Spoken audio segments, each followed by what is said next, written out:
green juice, hanging exercise equipment, treadmill, oversized radio, and unopened cardboard boxes. The robot vacuum seems to have gotten lost while trying to get through all of these things. Unable to get back to its charger, it ran out of battery in the bathroom. There are frosty boxes of pizza, half-eaten carton of ice cream, waffles, and salmon fillets in the freezer. No matter how hard I try to tidy up, I'm astounded by the fact that more and more things pile up. I'm Allison, 40 years old. I've been busy with work, chores, and raising a child and haven't had time to take care of myself. My 10-year-old daughter Emily even tells me, "Mom, you have to eat breakfast." I know, but it's too hectic with housework and getting my husband and daughter off to work. I normally just end up having only a cup of coffee before I leave. My husband David snickers at me saying, "You're not very efficient," while sitting on the sofa playing with his phone. My mother-in-law Pat is a fixture in front of the TV. "We are out of toilet paper. Don't forget to buy some on your way home," she says scornfully. Whose fault is it that I'm so busy? I feel anger boiling up, but I force myself to swallow it and take a deep breath instead. I don't want to argue in front of my daughter. Exactly 1 year ago, we took in Pat and started living together. The event that led to it was the passing of my father-in-law. He held a high position in a big company, and the in-laws were supposedly well off. When he passed away, David, his sister, and Pat were stunned to find that there was no inheritance. On the contrary, there were debts due to renovation of the house, car loans, and so on. He apparently couldn't change his extravagant lifestyle after he retired and had spent all his savings. I thought he was living large and never expected him to be on the verge of bankruptcy.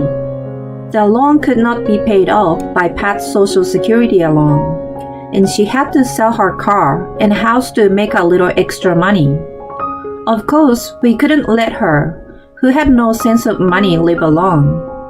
My sister-in-law, who was married and lived with her own mother-in-law, begged us to take her in. Pat, who had spent all of her late husband's money, was not remorseful at all. She induced David's sympathy by acting as a sad widow who had lost everything and had nobody but her son to rely on. It boosted his ego, and he started to spoil her.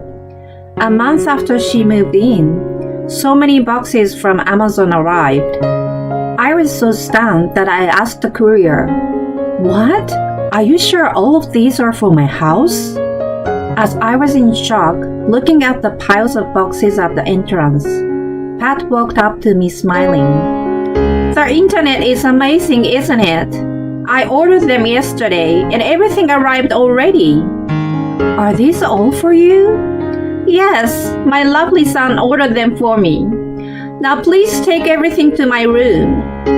I felt a bit of anxiety, but I convinced myself that she had just moved in and needed some things. I quietly carried them to her room. It didn't end there. A month later. "What? Again?" "Ha ha ha," I exclaimed unintentionally at the front door, and the courier laughed awkwardly. It was natural that both of us were amazed. That was the third time that a large number of packages had been delivered to the house. Of course, all of them were addressed to Pat. What came out of those boxes were not the necessities of daily life, but bags, healthy foods, CDs, and so on.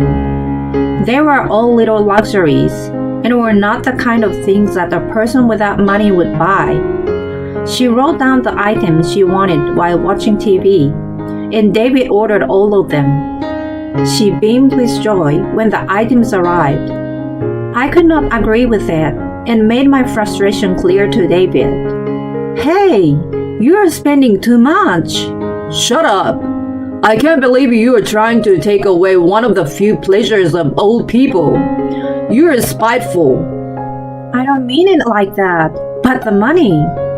It's coming from me and her, so don't complain. Or are you trying to say that I don't make enough money? He got so angry that we couldn't discuss the matter. Pat, of course, couldn't care less about my frustration and continued writing down what she wanted. And he bought them for her. Half a year passed in that way. When I got home with Emily one evening, I felt something strange in the house. The living room was overflowing with things. Emily noticed the clothes first. "Mom, my room." "What's going on?" She urged me to look around the room. Her wardrobe and desk were lined up on one side. I rushed to her room to find David in the middle of moving Pat's belongings in. "Wait a minute, this is Emily's room." We have no choice. There is not enough space in my mom's room. It's a luxury for a 10-year-old to have her own room anyway. She will be too spoiled and won't become a responsible adult. You're kidding.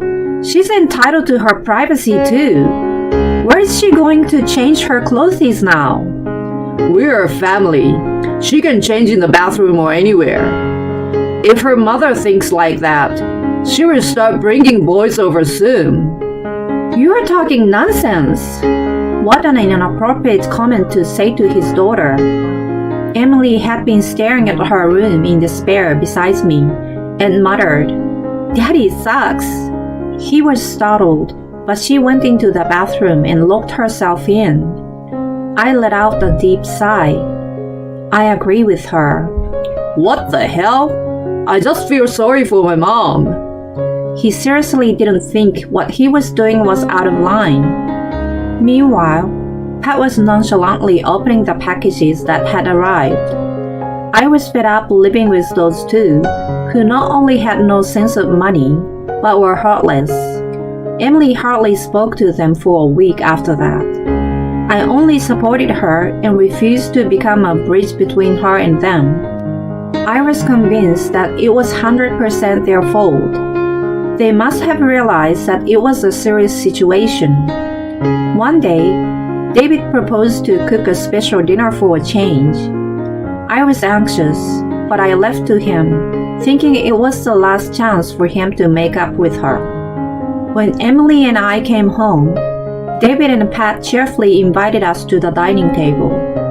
There we saw for the first time a large electric pot and a pile of crab legs. We fell silent at the sight. David looked satisfied and smug. Emily, Grandma prepared a delicious meal for you tonight. I'm allergic to crab. Oh? I scolded him, who looked puzzled harshly. I told you many times that she is allergic to crab, didn't I? I asked you to explain to Pat too, because it could be life-threatening. Emily, dear, don't you want to eat my food? It's not that I don't want to, but I can't. She tried her best to explain in desperation. Pat didn't try to understand and made a sorrowful face. David got upset at the sight and scolded Emily. Hey, don't be rude to your grandmother. It's not about whether you can or can't eat it. It's about how grateful you are for Grandma's kindness. It's not my fault. I hate you. Emily!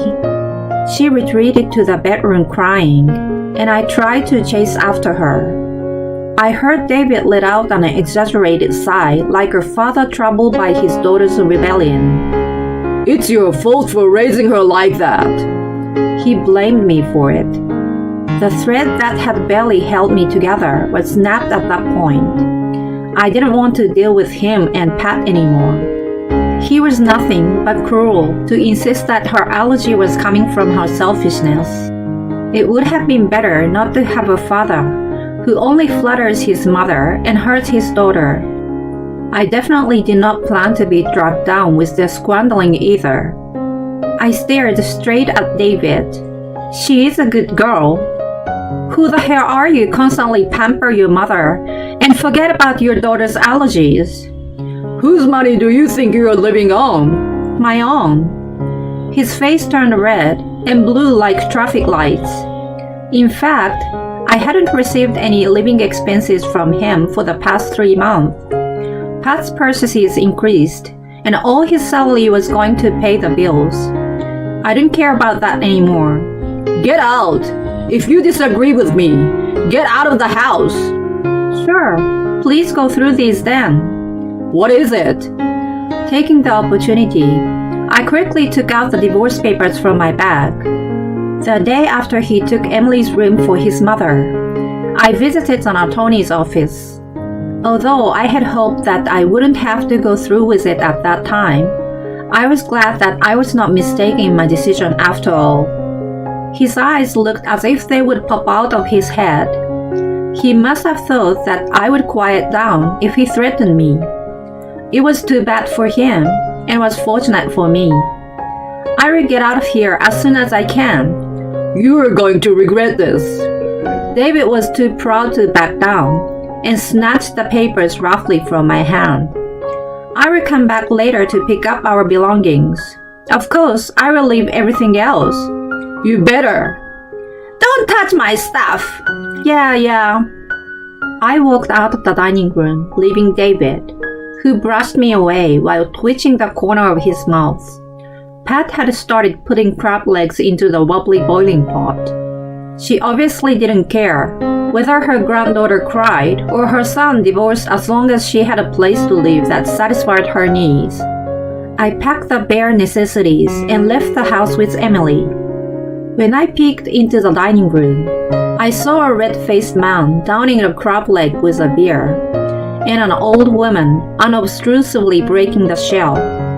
My decision was not a mistake. I was reassured. After that, I left Emily with my parents, took a leave from work, and ran around looking for a new place to live. I was lucky enough to find a charming house and ask a friend to help me move. 20 days after I left David, I moved my belongings out of the house while he was at work. Pat was usually in front of the TV, but she was not home at that time. I had invited her to a full-day spa a few days ago. She ordered way too many things and didn't remember what she actually bought. She must have enjoyed the bus tour without a care. I put all our possessions in the truck and returned to the new home. That night, I got a call from furious David. What the hell happened in my house? You are supposed to take only your stuff, you thief! I was fighting back the laughter at the expected turn of events. I intentionally made an indifferent voice and gave him the reality check. Yes, we only moved our stuff. What's wrong? No, you didn't. Washing machine, TV, refrigerator, oven, vacuum cleaner, computer, sofa, dining table, car, and some other things were all bought by me and my parents. Any objection? Is that right? Yes, they were all bought by me and my parents. His house was left with cardboard boxes and health appliances piled up in the empty rooms. When he had to take out the loan to buy the house, I helped with the furniture and appliances to save him money. My in-laws enjoyed splurging on themselves, but the idea of giving a gift or helping others never occurred to them. They didn't help us financially, but they also didn't interfere in our lives either. I never complained about them, but I had no idea that it was going to come back to him and Pat in such a strange way. I left you the house you bought and everything your mother bought. What are you complaining about? What's wrong with that? No, I mean, it's just... It's okay. Your mother will watch TV and will take note of what you guys need to buy on the internet. Oh, you have to buy your TV first. You can afford the latest model with your income, can't you? Your mother is lucky to have such a reliable son. Yeah, but... The robot vacuum will do the cleaning for you. She has 3. Oh, but you might want to clean up the boxes out of their way. They're kind of cute, like pets. You should buy a refrigerator soon.